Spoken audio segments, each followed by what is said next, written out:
అంతేగాని నిన్నటి వరకు ఉపనిషత్తులు చదివేశాక ఇవాళ మేము ఈ కర్మలన్నీ బంధహేతువులు కనుక కర్మలు మానేసేవండి. ఏ కర్మ మానేసేవి సంధ్యావందనం దేవతచ్చరు అంతే. ఈ కర్మలు మానలేదు వాళ్ళు. ఇలాంటి వాళ్ళు ఉన్నారు. వీళ్ళు చాలా వాళ్ళు పొరపాటు పడతారు, ఇంకోటి పొరపాటు పెడతారు. కృష్ణుడు ఎంత గట్టిగా అంటే ఇలాంటి వాళ్ళ వల్ల ప్రమాదాలు ఉన్నాయని ఒక ఆయన ఉన్నాడండి. ఇప్పటికీ భారతదేశంలో ఉపనిషత్తులు చెప్తాడు పొద్దున్న 6ంటికి. కానీ సంధ్యావందనం చేసుకుని రావడంలో ఆలస్యం ఏంటండి. సంధ్యావందనాలు కర్మలండి, అవన్నీ పక్కకి పెట్టండి, వేదాంతంలోకి రండి అని జ్ఞానం చెప్తాడు తను. కానీ ఆయనకి 7ంటికి టీ ఇవ్వకపోతే మహాపాపం వస్తుంది దానికి. ఆ కర్మ మాత్రం మానలేదు. మానేసింది ఏంటంటే సంధ్యావందనం. కృష్ణ పరమాత్మ చూసారు ఇట్లాంటి వాళ్ళు వీళ్ళకి వేదాంతం చెప్తే కన్ఫ్యూజ్ అయ్యి భ్రష్టులు అయిపోతారు. అయ్యా వీళ్ళ కర్మ భ్రష్టులు అంటారు. అందుకు నువ్వేదో 4 వేదాంత వాక్యాలు తెలుసుకుని కర్మ ప్రవృత్తి మార్గంలో ఉన్న వాళ్ళ దగ్గరికి వెళ్ళి వాళ్ళని కన్ఫ్యూజ్ చేయకు అని మందలించారండి అర్జునుడిని. నా బుద్ధి భేదం జనయేత్ అజ్ఞాన కర్మ సంకీర్ణ. వాళ్ళ దగ్గరికి వెళ్ళి కన్ఫ్యూజ్ చేసి ఈ కర్మలన్నీ లాభం లేదు అని చెప్పగానే వాడు ముందు ఇవన్నీ మానేస్తాడు. ఎప్పుడైతే సత్కర్మ మానేసాడో ఆల్టర్నేటివ్ ఏంటి దుష్కర్మ పట్టుకుంటాడు. అంతే వాడు. కర్మ వదిలేరా అంటే 2 వదలమని చెప్పాడు. అది వదిలేసి ఇది పట్టుకుంటాడు వాడు. దీనివల్ల భ్రష్టుడైపోతాడయ్యా కనుక ఇట్టాడు పనులు చేయకు సుమా అని జ్ఞాన మార్గకి హెచ్చరిక చేశాడు స్వామివారు. అది యజ్ఞదాన తపస్తీర్థం నత్యాజ్యం కార్యమేవచ. నీకు నిజంగా జ్ఞానం కావాలని తపన ఉంటే, వైరాగ్యం కలిగితే నిత్య నైమిత్తిక యజ్ఞకర్మలు మానకు. ఎందుకంటే పావనాని మనీషిణ. నీకు మోక్షం కావాలి, జ్ఞానం మీద ఆసక్తి కలిగిందే తప్ప నీకు ఇంకా ప్యూరిటీ రాలేదు. అది రావాలి అంటే చేయవలసిన కర్మ చెయ్యు. ఒకవేళ నిజంగా నీకు వైరాగ్యం వచ్చేసిందా ఆ కర్మని ఆశ లేకుండా నాకు అర్పించి చేయించాలి అన్నాడు. ఇంతేనండి మొత్తం స్పష్టమైపోయింది. ఇప్పుడు మొత్తానికి ఏమొచ్చే పూజలు జపాలు తపాలు అనుష్ఠానం ఇదంతా దేని కింద వెళ్ళిపోయింది? కర్మ కిందకి వెళ్ళిపోయింది. ఇప్పుడు మరి భక్తి ఎక్కడికి వస్తుంది ఇప్పుడు చెప్పండి. మేము భక్తి అంటే పూజలు జపాలు సంకీర్తనలు ధ్యానము యోగము అనుకున్నాం. అవన్నీ కూడా కర్మలు అవునా కాదు? మీరే మీ ప్రశ్న ఇస్తే కర్మలే తేల్చేశారు. మీరే చెప్పారు కర్మయోగంలో తేల్చేశారు. ఇప్పుడు భక్తి ఏదంటారు? ముందు భక్తి యోగం డిఫైన్ చేయాలి కదా. ఇప్పుడు దీన్ని ఏమనాలి? ఇప్పుడు కర్మలు 2 రకాలండి. మామూలుగా లోకం కోసం చేసే ధర్మబద్ధమైన కర్మలు ఒకటి. ఒక గురువు దగ్గరికి చేరి మంత్రం తీసుకుని జపం తపం చేస్తాం, మళ్ళీ కర్మ మార్గంలో ఉన్నాం. ఇప్పుడు ఇది కర్మే అని తెలిసేసాం, దీని భక్తి అన్నారు. మరి దీనికి భక్తి కాక అటు కర్మను ఒప్పుకోలేక ఇంకేదైనా పేరు పెడదామా? పెట్టచ్చండి, తప్పేం లేదు. శాస్త్రంలో ప్రధానికి పేరు. మనకు తరించాలని బుద్ధి పుట్టింది ఏమిటి అని ఒక చిన్న వైరాగ్యం కలిగింది. చిన్న వైరాగ్యం పాపం. అప్పుడు ఏం చేసాం? గురువుగారి దగ్గరికి వచ్చాను, నేను ఏమైనా తరించడానికి ఏదైనా చెప్పండి అని. ఆయన ఏమిటి ఏకంగా నేను జ్ఞాన మార్గంలోకి తీసుకెళ్ళిపోయాను. ఎందుకంటే నీకు వివేకం వచ్చిందే తప్ప ఇంకా నివృత్తి మార్గంలోకి వెళ్ళాల్సిన పూర్తి అర్హత రాలేదు. ఎందుకంటే ప్రవృత్తి మార్గంలో నువ్వు చేయాల్సినవి ఉన్నాయి ఇంకా. ఎందుకంటే దేవరుణం పితృరుణం ఋషురుణం తీర్చుకోవాలి. అందుకే కర్మ. చూడండి, జన్మ ఎత్తినందుకు, మనకి ఇంద్రియాలు ఇచ్చినందుకు, అన్నం ఇచ్చినందుకు, ప్రపంచాన్ని ఇచ్చినందుకు దేవరుణం తీర్చుకోవాలి. ఏ తల్లిదండ్రుల వల్ల ఈ శరీరం దొరికిందో పితృరుణం తీర్చుకోవాలి. అలాగే ఏ ఋషుల వల్ల మనకి జ్ఞానములన్నీ దొరికాయో ఆ ఋషుల రుణం తీర్చుకోవడం కోసం శాస్త్రాలు అధ్యయనం చేయాలి, ఆచరించాలి. 3 రుణాలు తీర్చుకోవడమే కర్మ. ఇది చేసి తీరాలి. అది చేయకపోతే నాశనమే పోతాం అని చెప్పింది పరమాత్మ. అందుకే ఇక్కడ కర్మ చెయ్యాలి. మరి ఉపాసనని కూడా కర్మలో కలిపేసిన అందులో భాగం అది. అందుకు కొంతమంది కర్మలు చేస్తుంటారు, కొందరు గురువులను ఆశ్రయించి ఉపాసకులు అయిపోతారు. కృష్ణ భక్తులు, విష్ణు భక్తులు, శివభక్తులు, శక్తి భక్తులు అని మరి పేర్లు వ్యవహరిస్తుంటాం. వీళ్ళు ఉంటూ ఉంటారు. అయితే వీళ్ళందరికీ వీళ్ళు చేసే పనులన్నీ కర్మల కింద తోసేనే. మరి భక్తిని ఎలా అంటారండి అంటే వీటికి మరొక పేరు పెట్టుకోవాలి, ఉపాసన. వీటిని ఏమంటారు? ఉపాసన. ఇప్పుడు మధ్యలో మరొకటి వచ్చిందండి, కర్మ ఉపాసన జ్ఞానము. ఇది వచ్చింది. ఉపాసనని కర్మలో పూర్తిగా కలపకుండా విడిగా తీశాను. నేను తీయలేదు, శాస్త్రం చెప్తాను. ఇక్కడ నేను కూడా తీయలేదు. ఉపాసన అనేది చాలా గొప్ప ప్రక్రియ. కర్మ ఉపాసన. ఉపాసన కర్మ అయినప్పటికీ కూడా పూర్తిగా కర్మ కింద తేల్చేయకూడదు. అందుకే కర్మజ్ఞాన భక్తి యోగాలను మాట్లాడేవాళ్ళు ఉపాసనకి భక్తి అని పేరు పెట్టి మాట్లాడుతున్నారు. ఇది తెలుసుకోవాలి. ఉపాసనకి భక్తి అని పేరు పెడుతున్నారు, అంతే కదండి. నేను ముట్టప్పుడు మామూలుగా ఉండేవాడినండి, శ్రీ విద్యోపాసన చేసుకున్నాక నాకు అన్ని కష్టాలు తీరిపోయి హాయిగా ఉంటున్నానండి అన్నారు. ఇప్పుడు అది భక్తి అవుతుందా కర్మ అవుతుందా? కర్మే అవుతుంది. అది కూడా నిష్కామంగా చేస్తే కర్మయోగం అవుతుంది. అది ఉపాసన కూడా కర్మయే. మరి భక్తి అవదా? భక్తి అయ్యే అవకాశం ఉపాసనకు ఉన్నది. అంటే ఉపాసన భక్తి స్టేట్కి ఎలా డెవలప్ అవ్వాలో తర్వాత చెప్తాం. ముందు ఉపాసన కూడా కర్మయే అని ఒప్పుకుంటున్నాం మనం. కనుక ఇప్పుడు 3 అయిపోయి కర్మ ఉపాసన జ్ఞానము 3 చెప్పాం. ఎందుకు ఈ 3 పార్ట్స్ చేయవలసి వచ్చిందంటే మన లోకంలో కర్మజ్ఞాన భక్తి యోగాలను వ్యవహరిస్తున్నది ఉపాసనకి సంబంధించే. ఇది తెలుసుకోవాలి. అందుకే ఒకడు శివోపాసకుడు అయితే వాడు శివభక్తుడండి అంటాం, వాడు విష్ణు భక్తుడండి అని. కానీ వాడు శివోపాసన చేస్తూ విష్ణు ఉపాసన చేస్తూ వాడికి సుఖదుఖాలు, రాగద్వేషాలు, ఆశ అన్నీ ఉంటూనే ఉన్నాయి, మన లోకంలో చూస్తున్నాం. అటువంటిప్పుడు దాన్ని భక్తి అంటారా? అలా వచ్చు, పూర్తి స్థాయిలో కాదు, అలా వచ్చు. అందుకు ఉపాసనకే మనం భక్తి యోగం వ్యవహరిస్తున్నాం. ఇది అంతవరకు తెలుసుకుంటే చాలు, అర్థమైంది కదా. కానీ కర్మ, ఉపాసన, జ్ఞానము 3 మార్గములు మానవులు ధరించడానికి పెద్దవాళ్ళు ఏర్పాటు చేశారు, ఋషులు ఏర్పాటు చేశారు. ఇది మనం తెలుసుకోవాలి. ఇప్పుడు భక్తిని దేంట్లోకి తీసుకెళ్ళాలి, ఇది ఆలోచన. భక్తిని దేనిలోకి తీసుకెళ్దాం? మీరే చెప్పారు కదా ఉపాసనలోకి తీసుకెళ్ళిపోవచ్చని. కాదు, భక్తి అనేది ఇప్పుడు ఎక్కడ ఉంటుందయ్యా అంటే భక్తి 3ఇంటిలోనూ ఉంటుంది. అది చెప్పుకోండి ఇక్కడ. భక్తి అనేది సెపరేట్ యోగం కాదు, భక్తి అనేది 3ఇంటిలోనూ ఉండాలి. ఉంటుంది కాదు, ఉండాలి. ఉంటే అది పరిపూర్ణమైన యోగం అవుతుంది. ఇప్పుడు భక్తి అనేది సెపరేట్గా ఉన్న మార్గము కాదు, భక్తి మార్గము ప్రతివాడికి అవసరమైనదే. కనుక భక్తి యోగం అని అన్నా తప్పు లేదు, కానీ సెపరేట్ యోగం అని అద్దు దానికి. అసలు యోగం అనేది ఏంది అనాలి, అదొకటి తెలియాలి కదా. యోగం అనే మాటకి డిఫైన్ చేద్దాం. ఇప్పుడు యోగం అంటే ఒక అర్థం ఉపాయం, ప్రయత్నం, కలయిక, 3 మీనింగ్స్ ఉన్నాయి యోగ శబ్దానికి. కనుక ముందు మనం ఎలా తరించాలనే ఉపాయానికి యోగం అని పేరు. కర్మ యోగం, జ్ఞాన యోగం అంటే విచారణ అనే ఉపాయంతో తరిస్తే జ్ఞానయోగం, ధర్మాచరణ అనే ఉపాయంతో తరిస్తే కర్మయోగం అయింది. కనుక ఉపాయము అయింది కదా. ప్రయత్నము, ఎఫర్ట్. తర్వాత యోగం అని ఎందుకన్నారంటే ఇట్లా వెళితే నువ్వు పరమాత్మతో కలుస్తావు, అందుకే దానికి యోగం అని పేరు. డైరెక్ట్ వే కావచ్చు, ఇండైరెక్ట్ వే కావచ్చు. సత్కర్మాచరణ కూడా నీకు ఎప్పటికప్పుడు భగవంతుడితో కలుపుతుంది కనుక అది కూడా కర్మయోగమే.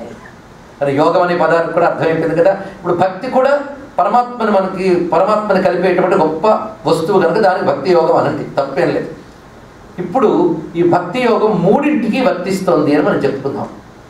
3ఇంటికి భక్తి వర్తిస్తాయి. ఎలాగో అంటే కర్మలో భక్తి ఎలా ఉంటుందో చూద్దాం. కర్మలో భక్తి ఎలా ఉంటుందంటే నేను ఈ కర్మ చేస్తున్నాను కానీ ఈ కర్మకు ఫలం పరమాత్మే ఇవ్వాలి, అంతే కదండి. భగవంతుడు కూడా ఉన్నాడని నమ్మకం ఉంటేనే కదా కర్మ చేస్తాం.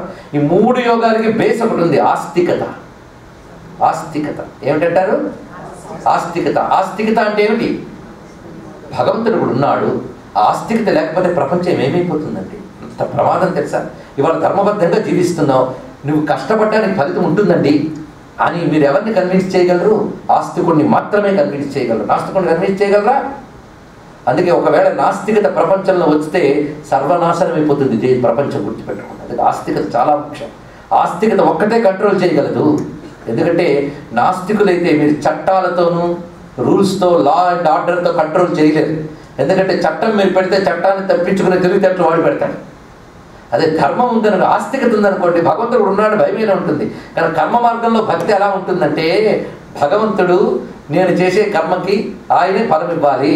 ఎందుకంటే ఆయన చూస్తూ ఉంటాడు, ఏ కర్మ ఎలా చేసినా, తప్పు చేసినా ఒప్పు చేసినా ఆయన చూస్తూ ఉంటాడని కర్మ మార్గంలో భక్తి అలా ఉంటుంది. భగవంతుడు ఉన్నాడు, ఆయన గమనిస్తున్నాడు. నేను ఇప్పుడు ధర్మబద్ధంగా ఉంటే నాకు ఫలం ఇచ్చేవాడు పరమాత్మే. యతో ధర్మస్తతో జయ అంటాం మనం, కానీ యతో ధర్మస్తత కృష్ణ, యత కృష్ణస్తతో జయ. ఇది తెలుసుకోవాలి. ఇక్కడ ఎక్కడ ధర్మమో అక్కడ జయం కాదు, ఎక్కడ ధర్మమో అక్కడ భగవంతుడు, ఎక్కడ భగవంతుడు అక్కడ జయం. ఇది తెలుసుకోవాలి.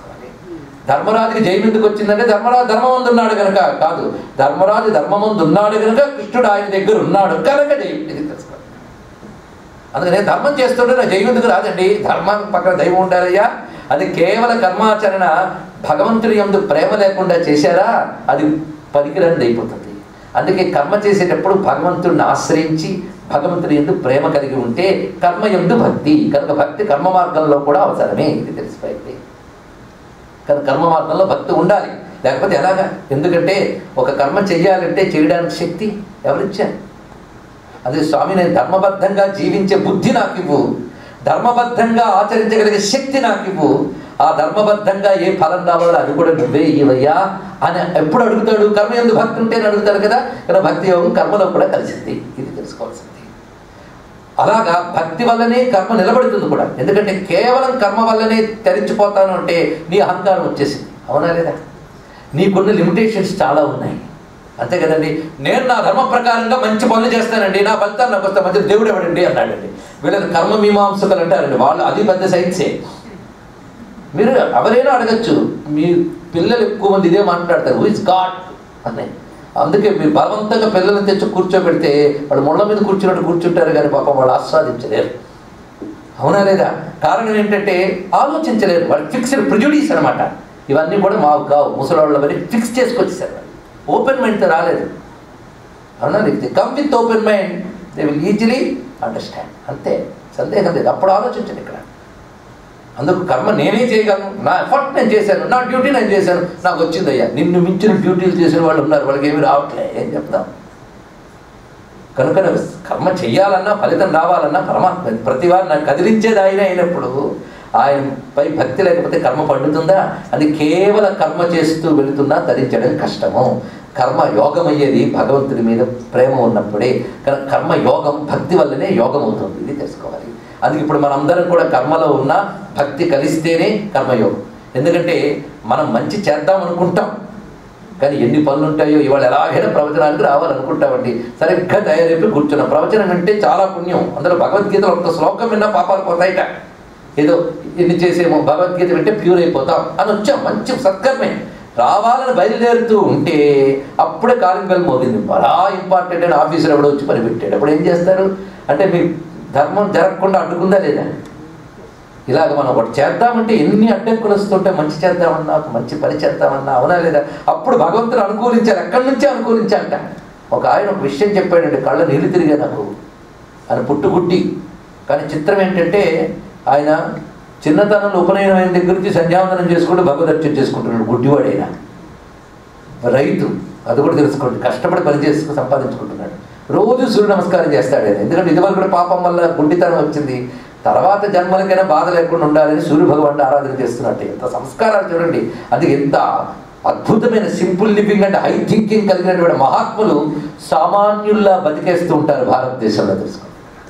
అందులో ఒక చిన్న తాడు దొరికితే చాలా పెద్ద వేషాలు వేసి పేటెంట్లు చేసి దాన్ని షో చేస్తూ ఉంటారు ఇక్కడ వాళ్ళు. రెండింటికి అంత తేడా ఉంది, అర్థమవుతుంది కదా.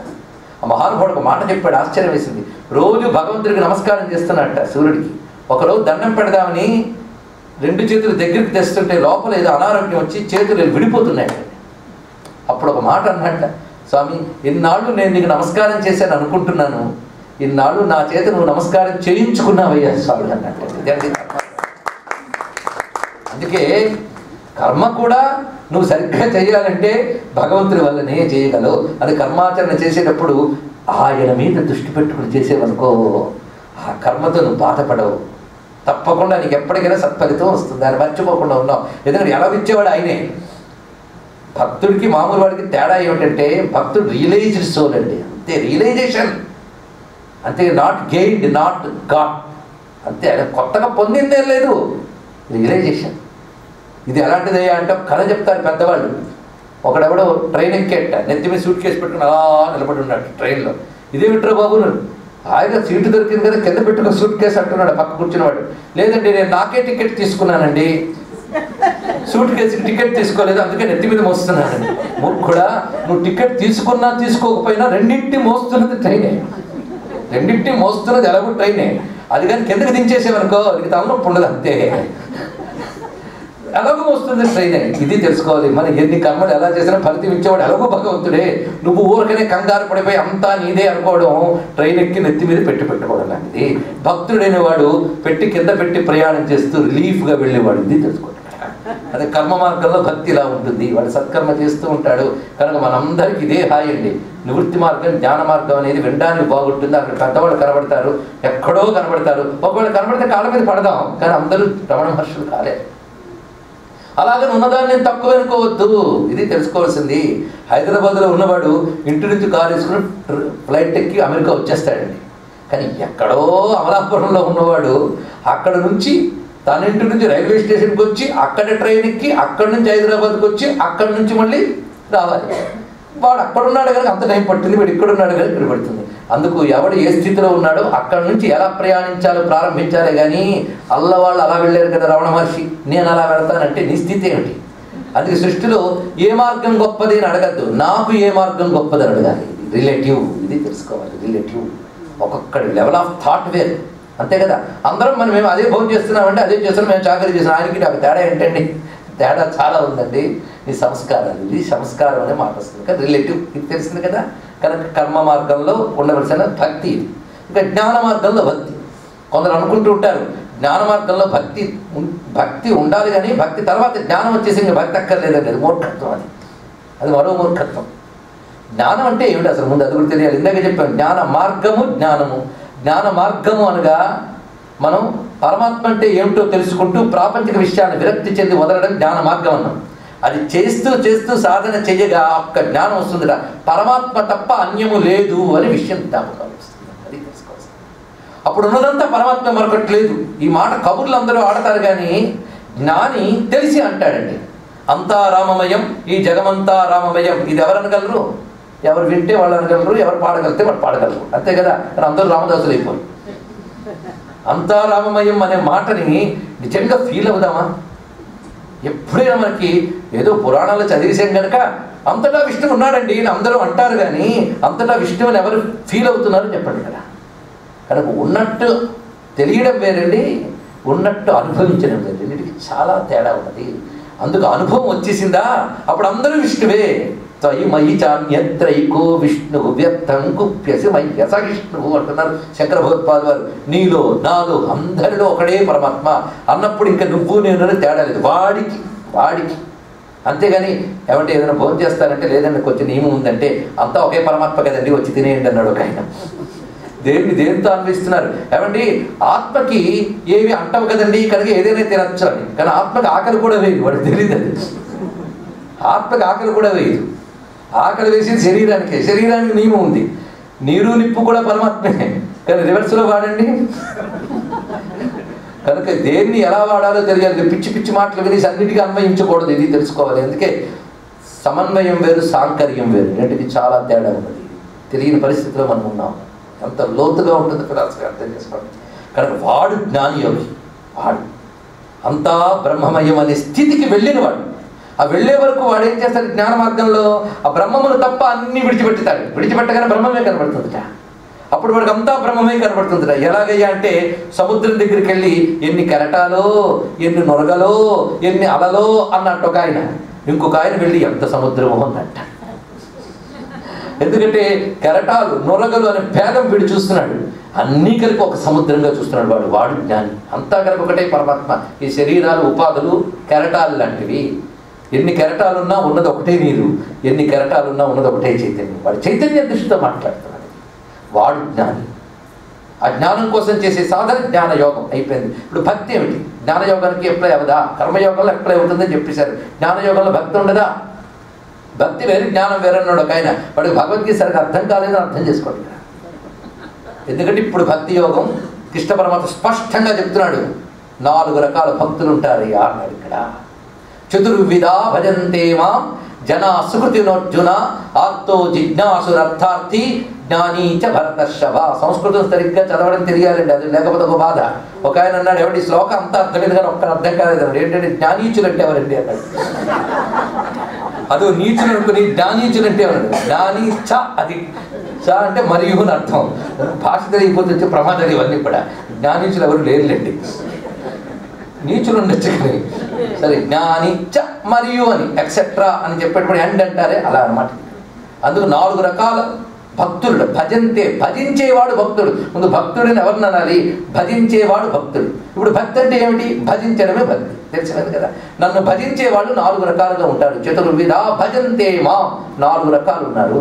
ఎంత అద్భుతంగా చెప్తున్నాడు. ఇది భక్తి యోగానికి అసలు ఇంట్రడక్షన్. 4 రకాల భక్తులు ఉన్నారయ్యా నన్ను ఆశ్రయించేవాళ్ళు. 4కి కలిపి ఒకటే టైటిల్ ఇచ్చాడండి. అద్భుతమైన విషయం. జనా సుకృతినోర్జున. ఈ 4 చాలా పుణ్యాత్ములయ్యా అన్నాడు. ఒకటే మాట. 4 పుణ్యాత్ములేట. ఎందుకంటే ఈ 4 ఎందుకు పుణ్యాత్ములు అయ్యారంటే పరమాత్మని భజించారు కనుక. అది ఇక్కడ ఈ 4 ఎవరయ్యా అంటే ఆర్తులు, జిజ్ఞాసులు, అర్థార్థులు, జ్ఞానులు. 4 ఏమని చెప్పాడు స్వామి? భక్తులనే చెప్పాడు. అయిపోయింది కదా. అప్పుడు జ్ఞాని భక్తులు అవుతాడో కాడో చెప్పండి. ఇక్కడ జ్ఞాని కూడా భక్తుడే అయిపోయాడు. అంతేకాదు కింద వెంటనే అంటాడు తేషాం జ్ఞాని నిత్యయుక్త.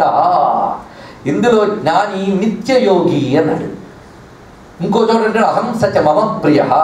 వాడికి నేను ఇష్టం, నాకు వాడి ఇష్టం అన్నాడు. ఎంత గొప్ప మాట చెప్పేశాడు. అంటే 4 భక్తుల పేర్లు చెప్పి 4కి పుణ్యాత్ముని టైటిల్ పెట్టి ఈ 4వ వాడికి ఎక్స్ట్రా టైటిల్ ఇచ్చాడు. వాడు నాకు ప్రియతముడు. ఈజ్ వెరీ అది చెప్పాడు అనమాట. నాకు చాలా ప్రియమైన ఈజ్ డియర్ టు మీ. వాడు నాకు అత్యంత ప్రీతి పొందుతాడు. ఎవరు? జ్ఞాని అయిన భక్తుడు. ఇప్పుడు జ్ఞాని భక్తుడు అవుతాడా? కాడా? అంటే జ్ఞాని కూడా భక్తుడే. మరి భక్తి యోగం వేరు, జ్ఞానయోగం వేరు ఎందుకన్నారు అంటే, ఉపాసన పరంగా జ్ఞానం భక్తి మాట్లాడితే అది జ్ఞానం దగ్గరికి వెళ్ళలేదు. అది ఇక్కడ తెలుసుకోవాలి. పైగా ఉపాసనలో భక్తుల్ని మిగిలిన 3 కేటగిరీల్లో పెట్టాడు. జాగ్రత్తగా చూడండి. ఆర్త, జిజ్ఞాసు, అర్థార్థి. ఈ 3 కేటగిరీల్లో ఉండేవాళ్ళు ఉపాసనా భక్తులు. అర్థమైంది కదా? ఎందుకంటే భగవంతుడిని ఉపాసన చేశాం, ఆయన ఉపాసన చేస్తే ఆర్తి పోయిందండి అన్నాడు. ఆర్తి అంటే ఏమిటి? ఈ మధ్య చాలా కొత్త పేర్లు పెట్టుకోవాలని ఇలాంటి పేర్లు పెట్టుకుంటున్నారండి కొంతమంది. ఒకరి పేరు ఆర్తి, మొన్న ఎవరు కొత్త పేరు పెట్టుకున్నారు, ఏదో దిక్కుట. అదేమిటో నాకు అర్థం కాదు. దిక్కు తెలుసు కానీ దిక్కేమిటో అదేంటి ఇంటర్నెట్లో ఉందండి. ఇంటర్నెట్లో తెచ్చినే నెట్టల్లో అన్నీ ఎరుకోకూడదండి, కొంచెం అడగాలి. ఎందుకంటే సౌండ్ వినబడితే చాలు కొత్త కొత్తవి. ఎందుకంటే రామకృష్ణ పాత పడిపోయేట ఇలాంటివి పెట్టుకుంటారు. ఎందుకంటే రామకృష్ణ పొరపాటున ఎప్పుడైనా పిలిస్తే వాడు బాగుపడిపోతాడు. దానికి కూడా అవకాశం ఉండకూడదు. అదే అన్నమాట విషయం. అది కొత్త కొత్త సౌండ్లు, కోతలు ఇలాంటివి భయపెడుతూ వెంట పెడుతూ మాట్లాడేవన్నీ వచ్చేస్తుంది పేర్లు. ఒక ఆవిడ పేరు రుచిత, ఇంకా నేను వాసనని పెట్టుకోలేదు అన్నారు వీళ్ళు. ఇలా కొత్త కొత్త పేర్లు పెట్టుకుంటే ఎలా అండి? కొంచెం అర్థవంతంగా ఉండద్దు. అలాగే ఎవరు ఆర్తి అని పేరు పెట్టుకున్నారు. ఇది బాధాకరం వేసింది. ఎందుకంటే ఆర్తి అంటే వినడానికి బాగుంది కానీ తెలుగులో దానికి పీడ అర్థం. ఇప్పుడు పెట్టుకోండి, మనకి సౌండ్లో కొనుక్కు వినకూడదు, అర్థం తెలుసుకోవాలి. సరే, ఆర్తి ఆ పేరు ఎవరు లేరు కదా మన నా మీద పాపం. ఇప్పుడు ఎవరు రాజుకోలేదు, అదుగా ఆర్తి అయిపోతుంది. సరే, మొత్తం ఆర్త అంటే ఆర్తితో ఉన్నవాడు ఆర్తుడు. అంటే బాధతో ఉన్నప్పుడు భగవంతుడిని ఆశ్రయించుతూ బాధ తొలగించుకోవడానికి ప్రయత్నించే వాళ్ళు ఆర్త భక్తులు. వాళ్ళు భక్తులే, ఎందుకంటే భజించారు కనుక. భజించడం అంటే ఆశ్రయించుట, పూజించడం, కీర్తించడం, ధ్యానం చేయడం, పూజ చేయడం, అన్నిటికీ భజన పేరమ్మా ఒకటే. అందుకే భజన చేశారంటే అర్థం డబ్బాలు మోయించారు. అన్ని భజనే. భజన అంటే భజించుట, ఆశ్రయించుట. భజ సేవాయ అనే ధాతు గురించి వచ్చిందండి ఇక్కడ. ఆశ్రయించుట అది ఇక్కడ. వీడు ఆశ్రయించాడు. ఎవడు? ఆర్తిలో ఉన్నవాడు. ఆర్తి లేకపోతే ఆశ్రయించాడు. అది ఒకటి ఉన్నది. ఏమండి, నేను భగవంతుని నమ్మేవాడిని కానండి. ఆ మధ్య కీళ్ళ నొప్పులు వచ్చేవి, డాక్టర్ తగ్గించలేదు. అప్పుడు ఒక ఆయన మంత్రం ఇస్తే తగ్గింది, అప్పటికి భక్తుడు అయ్యానండి. అది ఆర్తభక్తి అనమాట. వాడు కీళ్ళ నొప్పి తగ్గి దేవుని కూడా మర్చిపోవచ్చు, అది వేరే విషయం. కనుక ఆర్తిలో ఉన్నప్పుడు భగవంతుడిని ఆశ్రయించే వాళ్ళు ఆర్తభక్తుడు ఇది అన్నారు. ఇంకొకడు జిజ్ఞాసు భక్తుట. జిజ్ఞాసు భక్తుడు అంటే వీళ్ళు శాస్త్రాలకి వాటికి అర్థం తెలుసుకుంటూ భగవంతుడు అంటే ఏంటో తెలుసుకోవాలని భగవంతుడిని ఆశ్రయిస్తారు. ఎందుకంటే భగవంతుడిని ఆశ్రయిస్తే కానీ తెలియదు. తెలుసుకున్నాక ఆశ్రయిస్తాము అని కాదు, ఆశ్రయిస్తే కానీ తెలియదు. సముద్రం ఎలా ఉంటుందండి అని అడిగితే ఏం చెప్తామండి? నువ్వు ఎంత ఫిల్మ్ వేసి చూపిస్తున్నా సముద్రం ఫీలింగ్ వస్తుందా? వీడియోలో చూపిస్తానండి సముద్రం. ఏం చూపిస్తావు? సముద్రం ఏమర్థమవుతుంది మనకి? సముద్రం అర్థం కావాలంటే సముద్రాన్ని ఆశ్రయించాలి. కానీ సముద్రం ఎలా ఉంటుందో తెలుసుకోవాలని సముద్రం దగ్గరికి వచ్చానండి అన్నాడు ఒక ఆయన. కానీ భగవంతుడి గురించి తెలుసుకోవాలని భగవంతుడిని ఆశ్రయిస్తాట వాడు. వాడి పేరు జిజ్ఞాసు అన్నారు ఇక్కడ. వాడు only for acquiring knowledge. Acquiring knowledge వాడు. భగవంతుడు అంటే ఏమిటో బాగా తెలుసుకుంటాడు. డెఫినేషన్స్ కూడా చెప్తూ ఉంటాడు. దేవుడు అంటే, సర్వేశ్వరుడు అంటే, వాడు పండితుడు కదా, అన్నీ చెప్తాడు. కానీ ఇంత ఎపిసోడ్ అనుభవానికి వస్తుందో లేదో తర్వాత. ఆయన ఒక మాడు మంచివాడే. ఎందుకంటే వాడు తెలుసుకోవాలని కదా ఇంత పని చేశాడు. కనుక వాడు మంచివాడు. వీళ్ళిద్దరు మంచివాళ్ళేటండి, అది కూడా తెలుసుకోండి. మూడో వాడు అర్థార్థి. అర్థార్థి అంటే ప్రయోజనాపేక్షతో ఆశ్రయించేవాడు. ఒక్కొక్క ప్రయోజనం కోసం. వాడికి పీడ లేకపోవచ్చు కానీ ఆశ ఉన్నది వాడికి. ఆర్తి లేకపోయినా ఆశ ఉంది కనుక వాడికి ఇంకేదో కావాలంటాడు. ఆ ఇంకోదో కావాలన్నప్పుడు ఏమండి మీకు అష్టాక్షరి మంత్రం చేయండి, తప్పకుండా బాగా పనిచేస్తుంది అంటే అష్టాక్షరి. పంచాక్షరి అయితే పంచాక్షరి, ఏదో ఒకటి చేస్తే దానివల్ల అనుకున్నది నెరవేరుతుంది. కనుక వాళ్ళని అర్థార్థ భక్తి అని అంటారు. ఈ ముగ్గురు భక్తుల్ని కూడా మనం తక్కువ చేయకూడదు, అది కూడా తెలుసుకోండి ఇక్కడ. వీళ్ళందరికీ స్వామి సుకృతినాహ అన్నాడు. వీడు పుణ్యాత్మలయ్య బాబు అన్నాడు. అటువంటిప్పుడు నువ్వు వాళ్ళని తిడితే నీ పాపం వచ్చేస్తుంది. వీళ్ళందరూ పుణ్యాత్మలేట. ఎందుకు అలా అన్నాడో ఒకసారి ఆలోచిద్దాం. ఇక్కడ ఇది చాలా మెయిన్ పాయింట్. వీళ్ళు సుకృతినాహ. ఏమంటే ఫలానా వాడు కోరిక కోసం సత్యనావర్తం చేస్తున్నాడండి, పాపం మూర్ఖుడు అని అదొకటి వచ్చింది. వాడు పాపం పూజ చేస్తూ ఉంటే ఎందుకు ఈ పూజలు, భక్తి లేని పూజ పత్రి చేయటు. విన్నాం కదా వేమన శతకం అగాడేడు. ఇంకో ఆయన అన్నాడు చిత్తశుద్ధి లేని శివ పూజలు ఎలా అన్నారండి, ఎందుకు మీరు పూజలు చేస్తారండి? అరే అంటే వీడు పూజ చేయలేదు, వాడు పూజ చేస్తున్నాడు, వీడి గిల్టీనెస్ తగ్గించుకోవడానికి వాడు అంటున్నాడు, అంతే, మరి ఏం లేదండి, చిత్తశుద్ధి లేని శివపూజ లేని మీరు ఎందుకంటే పూజ చేస్తున్నాను. ఒక ఆయన చక్కగా సమాధానం చెప్పాడండి, చిత్తశుద్ధి కోసం శివ పూజ చేస్తున్నానయ్యా అన్నాడు. ఎంత బాగా చెప్పాడు, బాగుంది కదా. కనుక ముందు చిత్తశుద్ధి కోసం శివ పూజ చేస్తా, తర్వాత చిత్తశుద్ధితో శివ పూజ చేస్తా అన్నాడు. అంతే తేడా. కనుక ముందు శుద్ధిని ఇవ్వమని ఆయనే చెప్పు, మందు అదే, తర్వాత ఆరోగ్యం అదే, రెండు ఆయనే. అది గొప్ప విషయం. అది ఒక ఆయన పాపం నాలుగు రుచి తెలియట్లేదు, అదొక రోగం. దాంతో ఒక ఆయుర్వేద వైద్యుడి దగ్గరికి వెళ్ళాడు. ఆయన పటికి వాళ్ళని ఇచ్చాడు తినమని. అసలే రుచి తెలియట్లేదు అంటే, ఎందుకు ఇచ్చావయ్యా అంటే, దానికి మెడిసిన్ ఇది ఆయన అన్నాడు. ఇదేంటి పటికి బెల్లం తీపి తెలియదే, చేదుగా అనిపిస్తోందని. ముందు వేసుకో, చప్పరించు, ముందు చేదుగా ఉంటుంది, కొంతసేపటికి చప్పరిస్తే అది పనిచేసి నాలుక మీద రుచి తెలుస్తుంది అన్నాడు. సరే ముందు పటికి బెల్లం నోట్లో పెట్టుకున్నాడు, చేదుగా ఉంది, కొంతసేపు చప్పరించిన తర్వాత తీగా ఉందండి, అయితే రోగం పోయిపోవన్నట్టు. అంటే ముందు భగవంతుని నామం రుచించలే, పూజ చేయమంటే చాలా బాధ కలిగింది. 10 మంది ఏదో చేయమన్నారు కనుక, ఏదో అమ్మ తెచ్చి కూర్చోబెట్టింది కనుక ఉపన్యాసం దగ్గర కూర్చున్నాను బాధపడ్డట్టు, దేవుడికి ముందు కూర్చున్నప్పుడు బాధ కలిగింది. కానీ కొంతకాలానికి అలా చెయ్యగా వాడు పాపం పోయింది. చూడండి, పాపం పోయింది. పాపం పోగానే రుచి మరిగింది. అక్కడ రుచి మరిగి ఇంకా పూజ చేస్తూ ఆనందిస్తున్నాడు. అందుకే భక్తుణ్ణి ఎందుకు పూజ చేస్తున్నావయ్యా, పూజ వల్ల ఏం కావాలి అన్నాడు. నాకు పూజే చాలు, పూజ వల్ల ఏది అక్కర్లేదు అన్నాడు. ఇది అర్థం కావాలంటే మహా కష్టం అండి. మా త్యాగరాజ స్వామి అన్నాడు కానీ చెప్తాడు, తులసి దళములతో సంతోషముగా పూజిత్తు. మన సంతోషంగా ఎప్పుడైనా పూజించామా?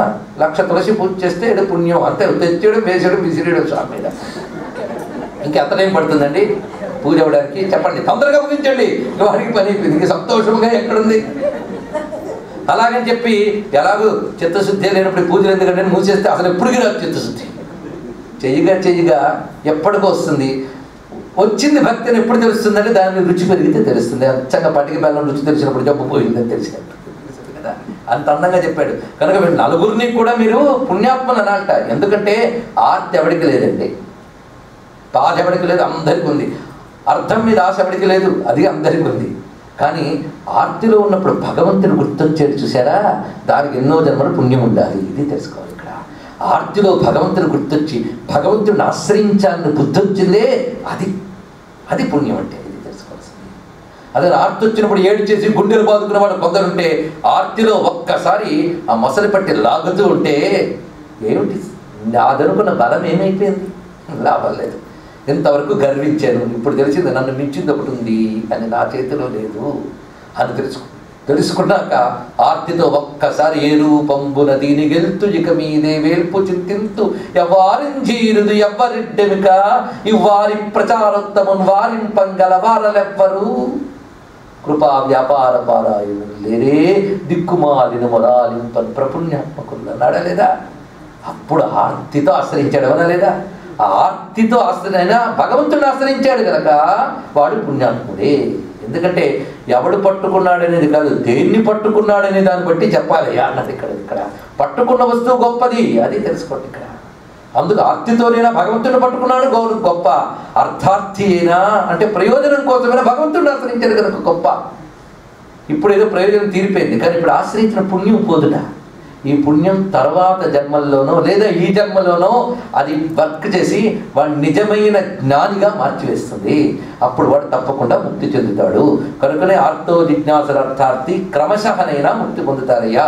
కనుక ఆర్తితోనైనా జిజ్ఞాసుగానైనా అర్థార్థులుగానైనా ఎలాగో అలాగా భగవంతుడిని ఆశ్రయించడమే ప్రధానమైన వస్తువు. ఇది చెప్పారు. అది చేస్తే క్రమక్రమంగా కొన్నాళ్ళకి నీకు ఎరుక కలిగి తప్పకుండా తరించుతావు, జ్ఞానభక్తులు అవుతావు. ఇది దీని యొక్క భావం. అందుకే మహానుభావుడు రామదాసు అంటున్నాడు, దినమే సుదినము సీతారామ స్మరణే పావనము ప్రీతినైన ప్రాణభీతినైనా కలిమి చేతనైనా నిన్నే రీతి తలచిన దినమే సుదినము సీతారామ స్మరణే పావనము. అందుకే నేను రోజు రామరామ అనుకుంటున్నాను కనుక తృప్తి చెందుతున్నానండి అంటే తృప్తి చెందుగానే అక్కడ ఆగిపోక, అది చెప్పడం ఇక్కడ. అదే భక్తి అనుకుని మళ్ళీ చెప్పుకోక, అది కూడా చూపిస్తున్నాడు. అదొక స్టెప్. కనుకనే మొట్టమొదట మనం భగవంతుడిని ఏదో ఆశించి పూజించడమో లేదా కర్మగా పూజించడమో, ఈ భక్తి పేరు గౌణ భక్తి అని అంటారు.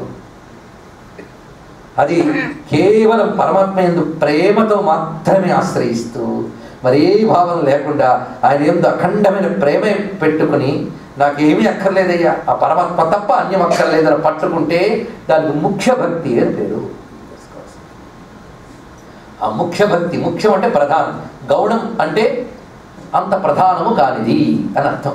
కానీ గౌణ భక్తి ముఖ్య భక్తిలోకి తీసుకువెడుతుంది, ఇది తెలుసుకోవాలి, ఇది చాలా ముఖ్యం. అందుకే గౌణ భక్తి కాదని ముఖ్య భక్తి నాకు కావాలంటే పుట్టుకెక్కలేనమ్మ స్వర్గానికి ఎక్కుతుందా అన్నట్లుగా ముందు భక్తి గౌణంతోనే మొదలవుతుంది, తప్పేం లేదు.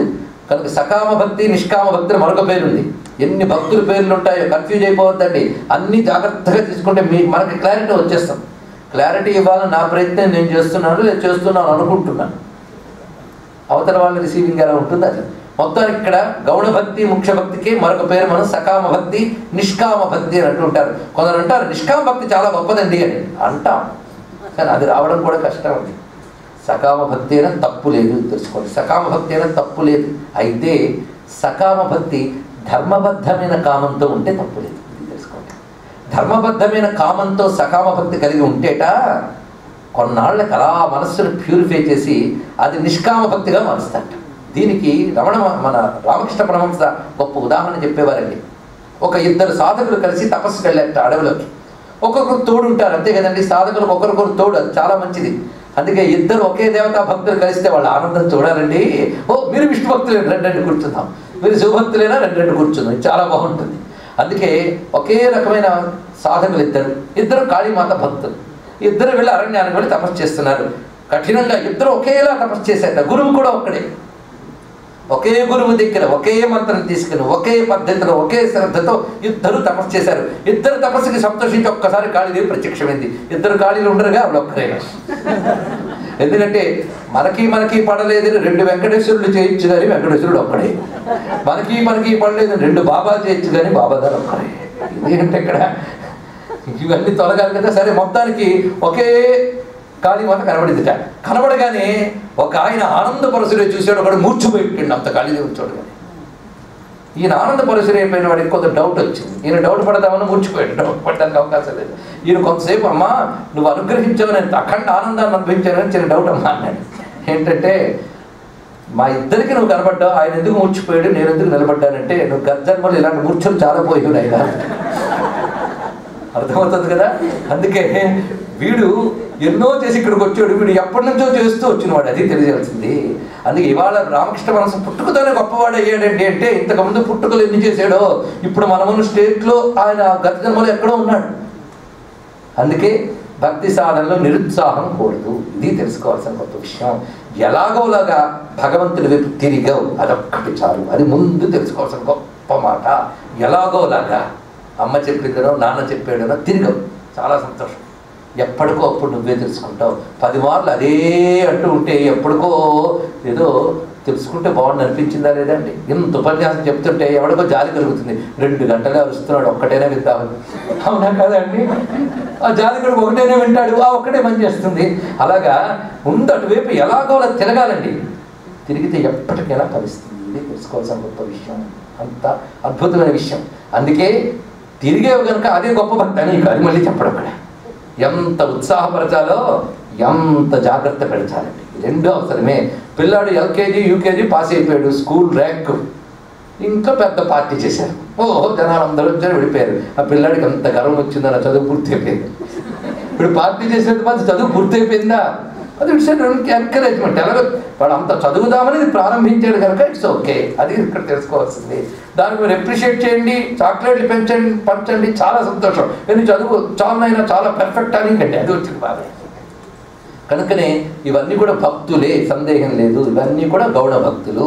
ఈ గౌణ భక్తి జాగ్రత్తగా నిలబడి అసలు భక్తిని తెలుసుకుంటూ ధర్మబద్ధంగా చేస్తూ ఏది చేసినా నీ వల్లే జరుగుతుంది, నీకే అర్పణ, మాటి మాటికి మనల్ని మనం సజెషన్స్ ఇచ్చుకుంటూ. ఎందుకంటే నిజంగా మహాత్ములుగా పుట్టిన యోగులకి ఇలాంటివన్నీ సహజంగా చేస్తారండి, స్వభావంగా చేస్తారు. సాధన దశలో ప్రభావంగా ఉంటుంది, రెండింటికి చిన్న తేడా ఉంది, స్వభావానికి ప్రభావానికి, అంతే కదా. రామచంద్రమూర్తికి సత్యమనే పలుకవలెను అని చిన్నప్పుడు పుస్తకాలు చదివి నేర్చుకోలేదు మహానుభావుడు. సహజంగా ఆయన అసత్యం పలకడు. కొందరు మహాత్ములకి స్వభావంగా ఉంటుంది ధర్మం, సామాన్యులకి ప్రభావంగా ఉంటుంది ధర్మం. అంటే పెద్దవాళ్ళు చెప్పారని, శాస్త్రం చెప్పిందని వాడు మర్చిపోతున్న సజెషన్స్ ఇచ్చుకుంటూ మాటి మాటికి చేసింది నేను కాదు పరమేశ్వరుడే అని ఎప్పుడు అంటూ ఉంటాం. అంతా అమ్మదయ్య వల్లే జరిగిందండి. కొందరు లోకంలో కనబడుతూ అంటుంటారండి, అంత మంచి పని చేశానంటే నాదే ఉందండి, అంతా దేవుడి దయ అంటుంటారు. వెంటనే మీరు అనండి నీదేమి లేదు, అంతా దేవుడి దయ అని. వెంట కోపం వస్తుంది. ఇవి సైకాలజీ అండి, ఇవన్నీ కూడా. అవునా లేదా చెప్పండి మీరు. ఇక్కడ వాడు రేపు వద్దని మీతో మాట్లాడు, బయటికి చెప్పడు. చెప్తే నువ్వే అన్నావు కదా, అదేగా నేను అన్నాను అంటావు. మనం వాడు ఒప్పుకోడది, నేను అంటే అన్నాను కానీ నువ్వు అనేస్తావా అంటాడు. అవునా లేదా? దాంతో లోక వ్యవహారం. అయినా సరే మాటి మాటికి ఏదో అంతా దేవుడిదయ్య అంతా దేవుడిదయ్య అనే మాట అలవాటు చేసేసుకోవాలండి మన పెద్దవాళ్ళు. అందుకే భారతదేశంలో ఎవరిని అడిగినా భగవంతుడు ఎక్కడుంటాడంటే భగవంతుడు అంతటా ఉంటాడండి అంటాడు. అంతేగాని భగవంతుడు ఎక్కడుండంటే ఇక్కడ పరలోకమనందు నా ప్రభువు దాగి ఉండేను అని ఆవిడ అన్నాడు భారతదేశం. ఎందుకన్నాడు? వాడికి 100 పొజిషన్ చిన్నప్పటి నుంచి అదే అది సజెషన్. మాటి మాటికి అదే అదే అదే అదే కలుగుతూ ఉందనుకోండి, తప్పకుండా పనిచేస్తుందండి ఇప్పటికాకపోయినా ఎప్పటికైనా. అందుకే ఇవన్నీ వింటూ ఉంటే అంటూ ఉంటే చాలా మంచిది. అందుకు ఒక ఆయన చెప్పాడు, వేదాంతం జరిగే చోటుకు వెళ్ళి విను అన్నాడు. అని నిద్ర వస్తుందండి, అయినా పర్వాలేదు విను. నువ్వు నిద్రపోతుంటే చెప్పాయని బాధపడతారు కానీ నీకేం పర్వాలేదు. స్తంభం చూసుకుని చాటు చూసుకుని నిద్రపో అన్నట్ట. మరి ఎలాగండి పుణ్యం వస్తుంది? తప్పకుండా వస్తుంది. ఎందుకంటే మాటి మాటి వేదాంతం ఏం చెప్తుంది? ఈ దేహం నువ్వు కాదు, నువ్వు నశించిపోవు, నువ్వు నశించని పరమాత్మవి, నువ్వు ఆనంద స్వరూపుడివి అని మాటి మాటి అంటూ ఉంటాడు కదా. 1-2 చెవులో పడతాయట, అది లోపల సైషన్ అయిపోతుందిట. ఆఖరికి ఎప్పటికో అది వర్కౌట్ అవుతుంది. అప్పుడు నిజంగా నేను పరమాత్మని ఏమో అనుకుంటాడు, తర్వాత పరమాత్మనే తెలుసుకుంటాడు. కనుక అలాగా తిరగడం మంచిదేనండి భగవంతుడి వైపు. కనుక భక్తి అనగా భగవంతుని ఆశ్రయించుట, ఇది అర్థమైపోయింది. ఈ ఆశ్రయించడం, కోరికలతో ఆశ్రయించడం ఒకటి, ప్రీతితో ఆశ్రయించడం ఒకటి, 2 ఇప్పుడు చూపిస్తున్నాడు అన్నమాట. ప్రీతితో ఆశ్రయించుట అని మాట్లాడుస్తున్నాం. ప్రీతి అంటే ప్రేమ. భగవంతుడిని ఆశ్రయించడంలో కూడా 2 తేడాలు చూపించారు ఇక్కడ. ఏమని? ఇది చేయడం వల్ల నాకు అది వస్తుందని ఆశ్రయించడం ఒకటి, ప్రేమగా ఆశ్రయించడం ఒకటి అన్నారు. ప్రేమగా భగవంతుని మీద ప్రేమగా ఆశ్రయించాలి. అంటే ఆయన నామం అన్నప్పుడు మనస్సుకి ఆనందం కలగాలి, ఆయన రూపాన్ని తలుచుకున్నప్పుడు ఒళ్ళు పులకించాలి, ఆయన గురించి వింటున్నప్పుడు ఇంకా వినాలనిపించాలి. అసలు ఇవి విన్నప్పుడే నా చెవులు సార్థకత, లేనప్పుడు వేస్ట్. ఇవి అన్నప్పుడే నా నోరు సార్థకత, లేనప్పుడు వృధా. ఇవి ఆయన పూజించినప్పుడే నా చెవులు సార్థకత, నా చేతులు సార్థకత. కమలాక్షు రక్షించు కరములు కరములు, శ్రీనాథు వర్ణించు పోతిపోసుల రక్షకులు చూచు చుట్కులు చుట్కులు శేషసాయికి మృక్కు శరము శరము అంటూ అప్రేమగా ఆశ్రయించితే అది ప్రేమపూర్వక ఆశ్రయం అవుతుంది. అసలు రియల్ భక్తి అంటే ఇదే అని డెఫినేషన్ చెప్తుంది. ఆశ్రయించడం భక్తి అని చెప్పినా, నిజమైన భక్తి అని చెప్పాలంటే ప్రేమపూర్వకముగా ఆశ్రయించుట, ఇది భక్తి అన్నారు ఇక్కడ. ఇప్పుడు ప్రేమపూర్వకంగా ఆశ్రయించడం సకామమా నిష్కామమా? సకామంలో ప్రేమ ఉండకూడదా? సకామంలో కూడా ప్రేమ భక్తి ఉండవచ్చు. ఇప్పుడు ఒక మనం సైన్స్ని ఎలా ప్రజెంట్ చేస్తామో భక్తిని అలా ప్రజెంట్ చేయాలంటే పద్ధతిగా. అంతేగా 4 కథలు చెప్పి 5 హాస్యాలు చెప్పి భక్తి యోగం చెప్పి చప్పట్లు కొట్టుకుని అసలు భక్తి ఎక్కడ పోయిందో అన్నట్టు ఉండకుండా, భక్తి యోగం అంటే ఏమిటో స్పష్టంగా తెలుసుకునే ప్రయత్నం మనం చేస్తున్నాం. ఇప్పుడు ఎక్కడికక్కడ సబ్ టైటిల్స్ పెట్టుకుంటూ వెళుతూ చెప్తున్నాం. వ్రాసుకోదలుచుకుంటే సబ్ టైటిల్స్ తర్వాత ఒక క్లియర్ కట్ డెఫినేషన్ మనకు వస్తుంది. ఇప్పుడు ప్రేమపూర్వకమైన ఆశ్రయము అన్నాం, ముందు ఒట్టి ఆశ్రయం అన్నాం, ఇప్పుడు ప్రేమపూర్వకంగా ఆశ్రయించుట. ఇది సకామమా నిష్కామమా అని ప్రశ్నించాం. సకామంలో ప్రేమపూర్వక ఆశ్రయం ఉండకూడదా? ఉండవచ్చు అన్నాడు ఇక్కడ. ఎలాగా అంటే, నాకు కోరిక కావాలని తీరాలని ఉందండి, బాధ పోవాలని ఉంది, కడుపు నొప్పి తీవ్రంగా ఉంది, పరమాత్మ ప్రార్థిస్తే తప్పేముంది? అయ్యో ఆయన కోరుకోకూడదండి అని అన్నాడు అంటే అది అజ్ఞానమే. కోరికంటూ ఉంటే భగవంతుడిని కోరుకోవడం తప్పు కాదు. పైగా తీర్చడానికి ఆయన రెడీగా ఉంటుంది. నువ్వు కోరుకోవడానికి ఈజ్ రెడీ టు, నువ్వు కోరుకో, తప్పేమీ లేదు. కోరిక ఉన్నప్పుడు కోరుకోవడంలో తప్పు లేదు. కడుపులో దాచుకోక్కలే, హాయిగా అడగండి. నువ్వు అడగకపోయినా నాకు తెలుసు, ఆయనకు తప్పకుండా స్వామి నా కడుపులో తెప్పించని అడగచ్చండి. నారాయణ భట్టాత్రి మహాపురుషుడు, కృష్ణతత్వం బాగా తెలిసినవాడు. వాళ్ళ గురువు గారికి ఒకసారి పక్షవాత వ్యాధి వచ్చిందిటండి. పైగా గొప్ప తపస్సంపన్నుడు, అనుష్ఠానపన్నుడు కనుక ఒకసారి అనుకున్నట్ట, మనసారా అనుకున్నట్ట, ఆ గురువుకి వచ్చే రోగం మీద నాకు వచ్చి ఉంటే బాగుండేది అనుకున్నట్టండి. అలాంటి శిష్యులు ఉంటారా అంటే అందుకే మహానుభావుడు అయిపోయాడు. వెంటనే చిత్రం గురువుగారు బాగుపడ్డా నేను రోగం వచ్చింది. ఆశ్చర్యం. ఆయన 20 ఏళ్ళు వాడు, ఆయన ఓన్లీ 20 years. 20 ఏళ్ళ పక్షవాతం వచ్చేసింది. అంటే ఒక పార్ట్ అంతా పడిపోయింది, గొంతు పనిచేస్తుంది, మెదడు పనిచేస్తుంది. సంతోషం. వెంటనే స్నేహితుల సహాయం తీసుకుని గురువాయూరు వెళ్ళాడు. అక్కడ నారాయణుడు ఉన్నాడు, గురువాయూరప్ప. అక్కడ స్తంభం చాటు చేసుకున్నాడు. తాను భాగవతం అంతా తనకు నోటుకొచ్చు.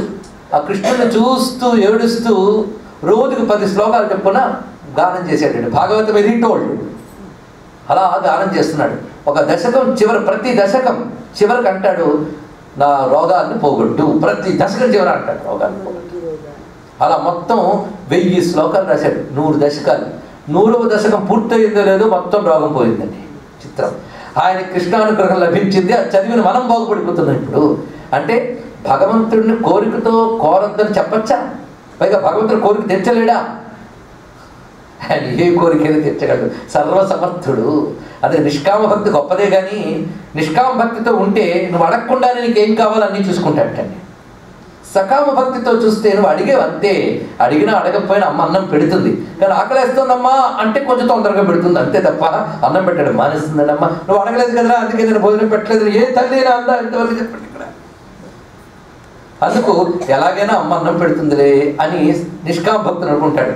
సకామ భక్తులు ఆకలి ఎక్కువైతే అడిగాడు తప్పేం లేదు, కొంచెం ఎర్లీగా పెడుతుంది తప్పేం లేదు. మొత్తం మీద ఎలాగైనా సరే సకామమైన నిష్కామమైన భక్తి గొప్పది. అది సకామంలో కూడా ప్రేమపూర్వక భక్తి ఉండవచ్చు. అక్కడ ఆయన అనేది ఆరోగ్యం లేక బాధపడుతున్నాను కానీ స్వామి మీద ప్రేమ ఉంది, నాకు సంపదలు కావాలని కోరుకుంది, దాంతోపాటు స్వామి మీద ప్రేమ ఉంది, రెండూ ఉన్నాయి, నన్ను ఏం చేయమంటారండి? తప్పేం లేదండి, రెండూ ఉంటే ఇంకా మంచిదే. ప్రేమ ఉందిగా, దాంతో కోరిక తీరుతూ ఇది పక్కకు పోయి ముందుకు వచ్చేస్తుంది. అది చాలా గొప్పగా చెప్పాడు ఇక్కడ.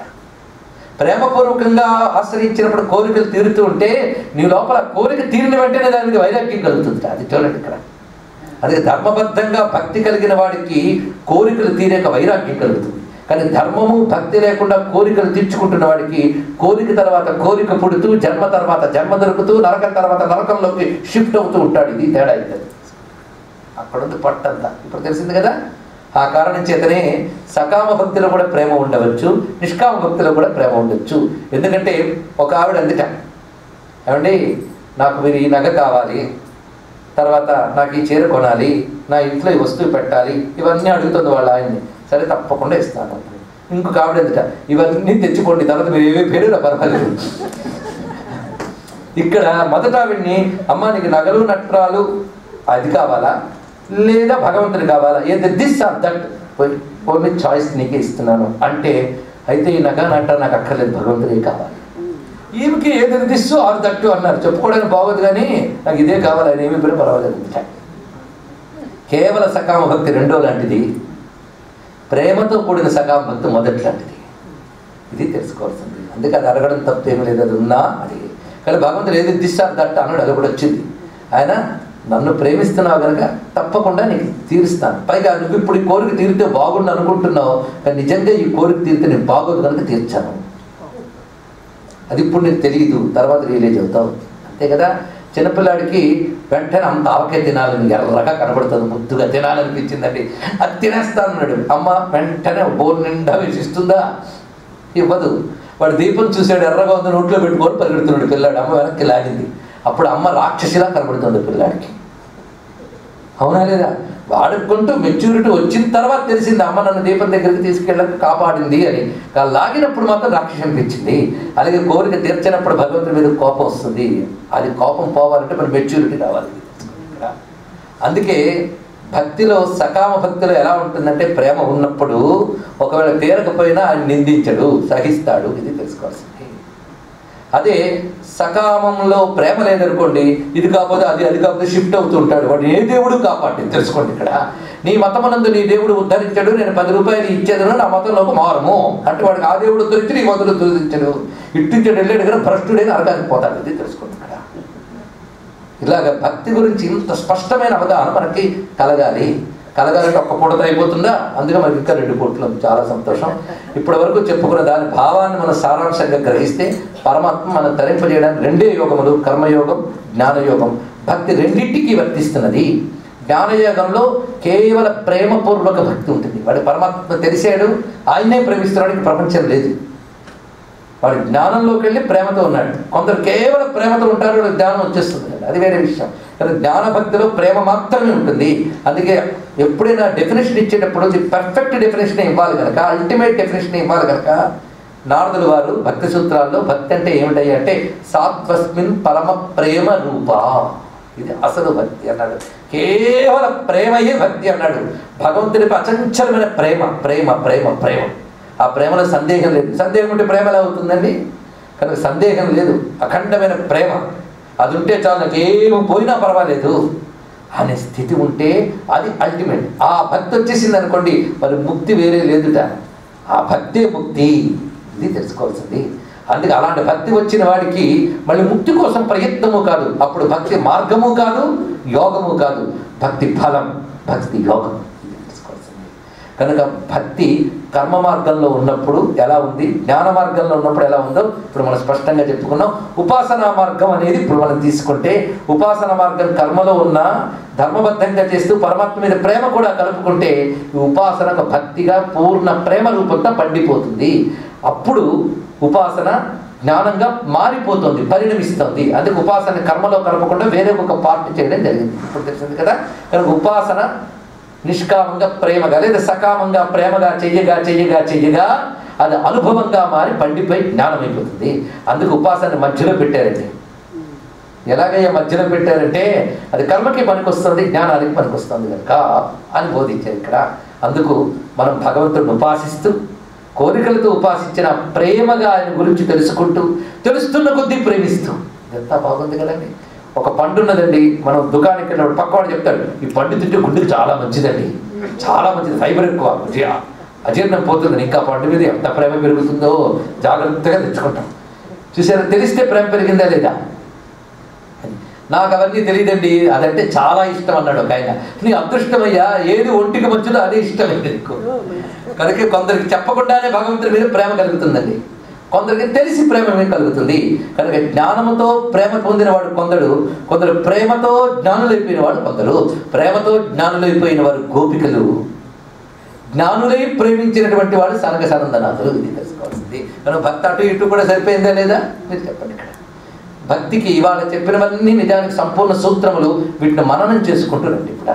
అందుకు మన శాస్త్రం చెప్పినవి ప్రధానంగా 2 మార్గములే.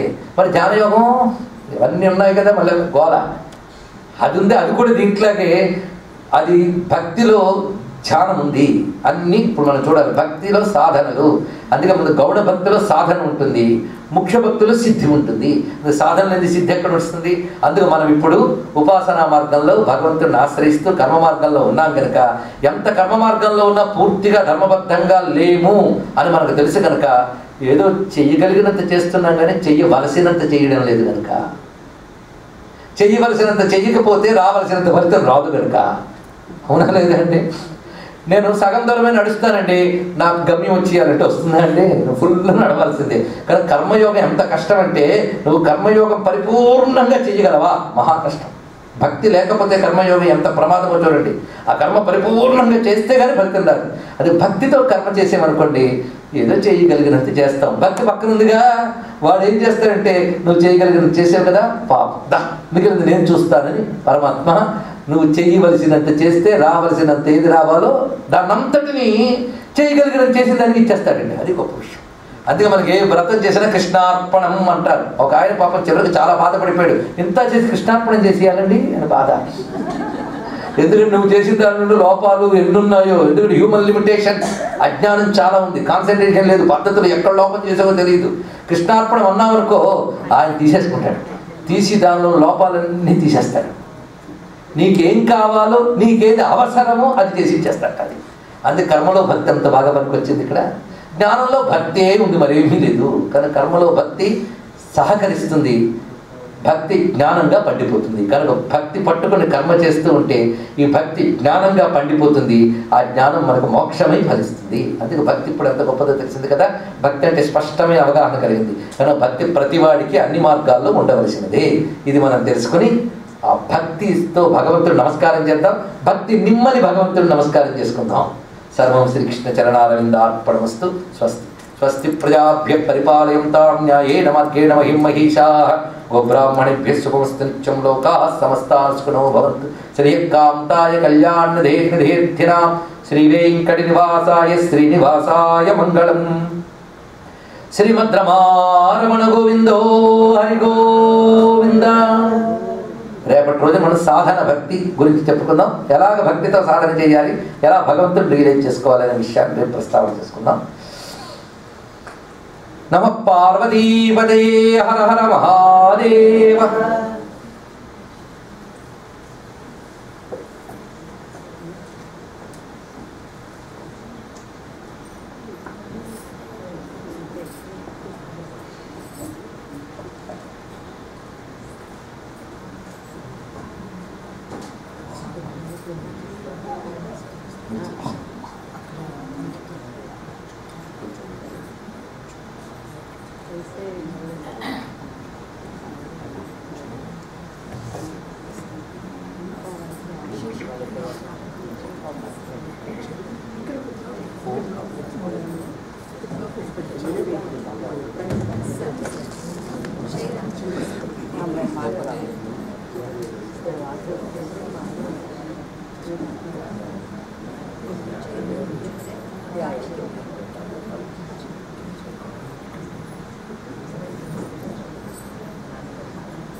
Dear friends, we all agree that today is a phenomenal project. So they will continue for next 2 days. So please do come today when we start at 7 o'clock. We will finish at 9 p.m. And what we're going to do now, Shamagaru will sit in the front. Please come form a line and come and take prasadam. We will be giving to every individual. Please form a line and come and get the prasadam. After this is done, food is available in the dining hall. Please feel free, have dinner, and then you can depart from there. Please do come tomorrow and tell your friends and families so that they can come and participate and make avail this fantastic pravachan. So thank you. Please form a line and come and have a prasadam.